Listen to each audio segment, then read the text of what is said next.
Sir अगर अब यहीं से हम इतिहास से थोड़ा वर्तमान में अगर आप पहुंचते हैं तो हम ये देखते हैं कि एक समय था जब लोग ज़्यादा लॉजिकल बातें नहीं करते थे। आजकल माना जाता है लोग ज़्यादा लॉजिकल बातें करते हैं, लेकिन उसके साथ ये भी माना जाता है कि अगर कोई बहुत आस्तिक व्यक्ति है तो वो लॉजिकल बातें नहीं करता होगा, बड़ा लॉजिकल नहीं होगा। तो ये बात कहाँ तक कितनी सही हो सकती है? दिक्कत यह है कि हम आस्तिक और नास्तिक को ब्लैक एंड व्हाइट में देखते हैं, डाइकोटमी में, कि ये नास्तिक ये आस्तिक। अब सच देखेंगे तो पूरा एक स्पेक्ट्रम है जिसमें घोर नास्तिक से लेके घोर आस्तिक के बीच में कई लेवल्स आते हैं। घोर नास्तिक वो है जो बोलता है कि ईश्वर है ही नहीं, मैं दावे से कहता हूं ईश्वर नहीं है। घोर आस्तिक वो है जो ईश्वर को मानता है और जो ईश्वर की धारणा मानता है उसमें पूरा यकीन रखता है।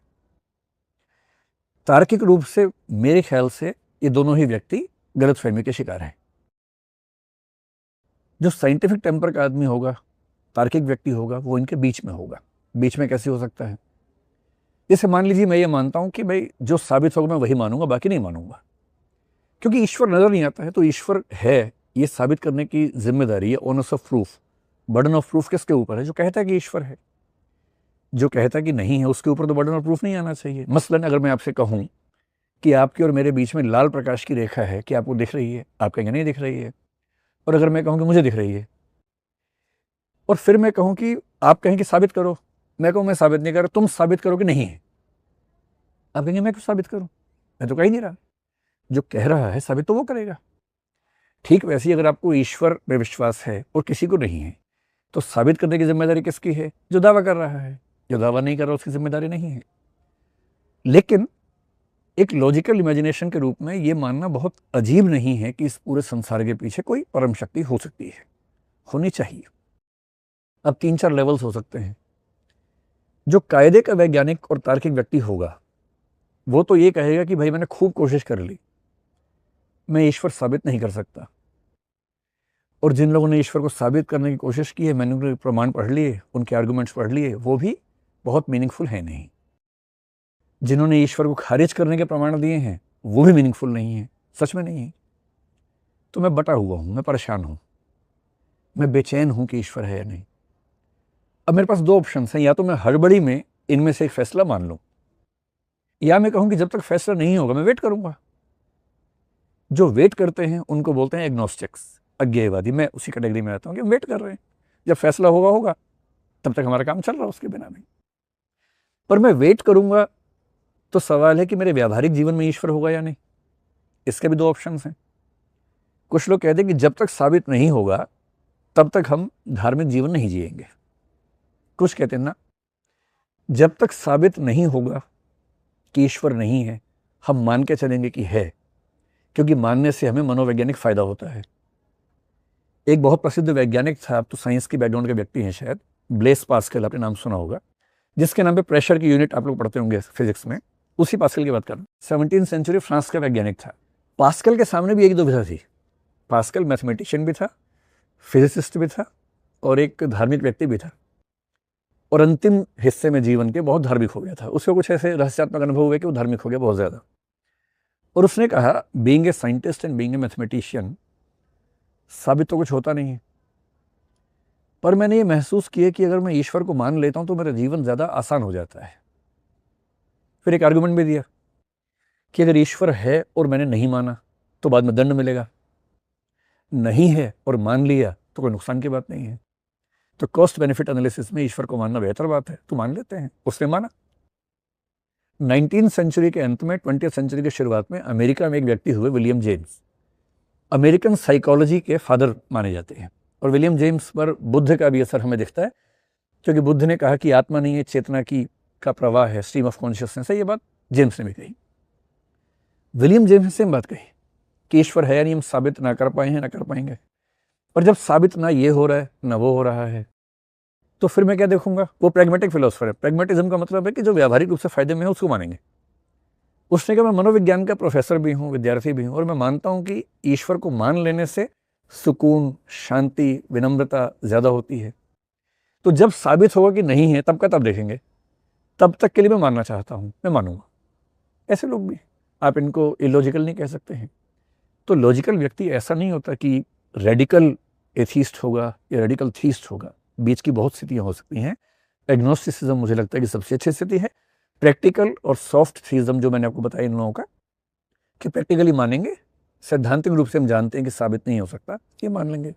कुछ लोग संदेह में रहते हैं, जैसे डेविड ह्यूम रहा, संदेहवादी होते हैं, वो भी अच्छे हैं, वो खारिज नहीं कर रहे, सिर्फ ये कह रहे हैं कि मुझे डाउट है, मैं स्केप्टिकल हूँ, मुझे क्लैरिटी नहीं है, और जब तक क्लैरिटी ना मिले मैं कैसे मान लूँ। जो घोर ईश्वरवादी हैं उनमें से बहुत लोग ऐसे जो तार्किक नहीं हैं। जब आप ईश्वरवादी होंगे तो आप कई ऐसी धारणाएं मानेंगे। आपने अगर दर्शन पढ़ा हो तो ईश्वर की धारणाओं में एक होती है सगुण धारणा, एक निर्गुण धारणा होती है, पर्सनलिस्टिक, इम्पर्सनलिस्टिक।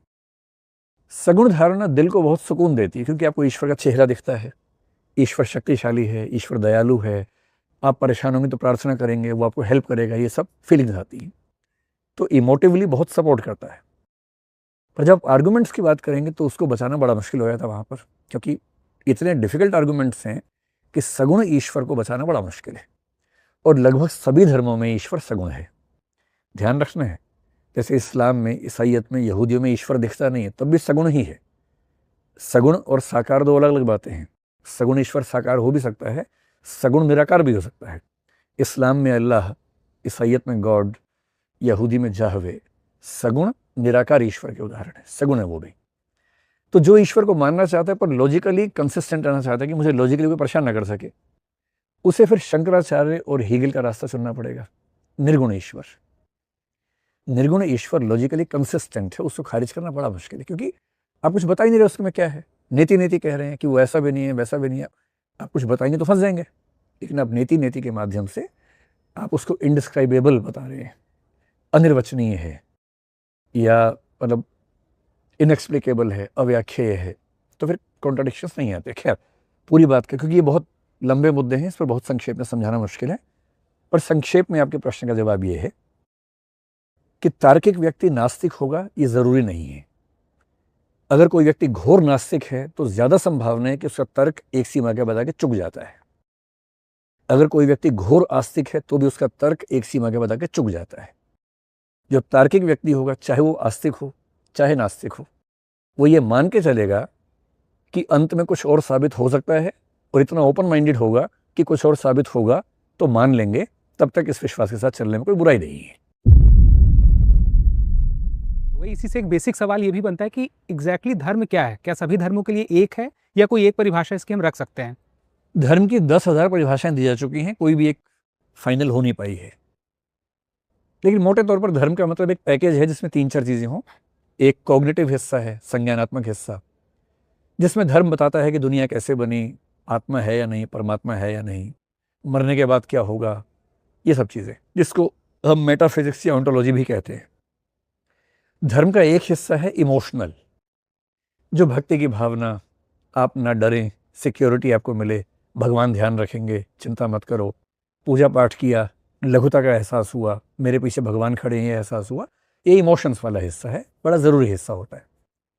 तीसरा हिस्सा है रिचुअल्स वाला, कर्मकांड वाला, कि पूजा करनी है तो पूजा में दाएं हाथ से ही अग्नि जलानी है कि बाएं से जलानी है, कि पहले ये करना है या पहले वो करना है, स्नान करके करना है या इसके बाद स्नान करना है, ये सब जो नियम बने हुए हैं, कर्मकांड जिसको बोलते हैं, हर धर्म में एक हिस्सा ये होता है। चौथा सोशल एस्पेक्ट है, हर धर्म कोशिश करते हैं कि उसको मानने वालों में सामाजिक संगति, सामाजिक मेल मिलाप होता रहे, इसलिए हर धर्म ऐसे कई, क्या कहेंगे, फेस्टिवल्स वगैरह होते हैं जिसमें लोग मिलते रहें, आपस में कलेक्टिविटी बनी रहे। एक मोरल एस्पेक्ट है, हर धर्म अपने मानने वालों को बताता है क्या नैतिक है क्या अनैतिक है। तो जो व्यवस्था इन 4-5 चीज़ों को करती है एक समाज के लिए, उसको धर्म कहते हैं। और विज्ञान या कोई भी चीज़ धर्म का स्थान नहीं ले पा रही, उसकी वजह यह है कि वो इनमें से एक आध को सोल्व कर लेते हैं, पूरा पैकेज कोई नहीं दे पाता। जैसे विज्ञान आपको ये शायद ज़्यादा अच्छा बता देगा कि अंतिम सत्य क्या है, पर इमोशन नहीं दे पाएगा, रिचुअल्स नहीं दे पाएगा, वो कलेक्टिविटी पैदा नहीं कर पाएगा। इसलिए विज्ञान धर्म को खत्म कर देगा, ये बहुत आसान बात नहीं है। मेरे ख्याल से भी कम 200, 400, 500, 1000 साल तक भी ऐसा होता हुआ नजर नहीं आ रहा, क्योंकि पूरा पैकेज को रिप्लेस तभी कर पाएंगे जब पूरा पैकेज उतना बड़ा आएगा। और विज्ञान वैसा पैकेज है नहीं, वो केवल उसके कॉग्निटिव एस्पेक्ट को चैलेंज करता है, बाकी एस्पेक्ट को चैलेंज नहीं कर पाता। तो यहीं पे सेशन समाप्त करते हैं, और उम्मीद है कि किसी नए टॉपिक के साथ फिर आपसे हमारी मुलाकात जल्दी ही होगी। हाँ हाँ, जरूर होगी, है ना। चलिए, धन्यवाद।